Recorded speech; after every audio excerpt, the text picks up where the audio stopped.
यह बात उस समय की है जब कुरुक्षेत्र में कौरवों और पांडवों के बीच युद्ध चल रहा था। पितामह भीष्म कौरवों की ओर से युद्ध लड़ रहे थे, लेकिन कौरवों के सबसे बड़े भाई दुर्योधन को लगता था कि भीष्म पितामह पांडवों को नुकसान नहीं पहुंचाना चाहते हैं। दुर्योधन का मानना था कि पितामह भीष्म बहुत शक्तिशाली हैं और पांडवों को मारना उनके लिए बहुत आसान है। इसी सोच में डूबा दुर्योधन भीष्म पितामह के पास पहुंचा। दुर्योधन ने पितामह से कहा कि आप पांडवों को मारना नहीं चाहते, इसीलिए आप किसी शक्तिशाली हथियार का इस्तेमाल नहीं कर रहे हैं।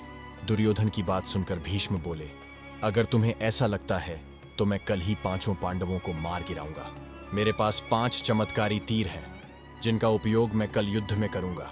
भीष्म पितामह की बात सुनकर दुर्योधन बोला, मुझे आप पर भरोसा नहीं है, इसलिए आप ये 5 चमत्कारी तीर मुझे दे दीजिए। भीष्म ने वो 5 तीर दुर्योधन को दे दिए। दूसरी ओर श्री कृष्ण को इस बात का पता चल गया। उन्होंने अर्जुन को इस बात की जानकारी दी। अर्जुन यह सुनकर घबरा गया और सोचने लगा कि इस मुसीबत से कैसे बचा जाए।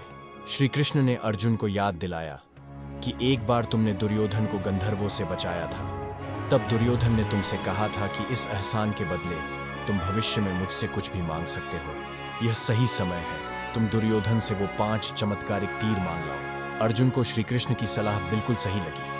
उसे दुर्योधन का दिया वचन याद आ गया। अर्जुन ने जब दुर्योधन को उसका दिया वचन याद दिलाया और 5 तीर मांगे तो दुर्योधन मना नहीं कर सका।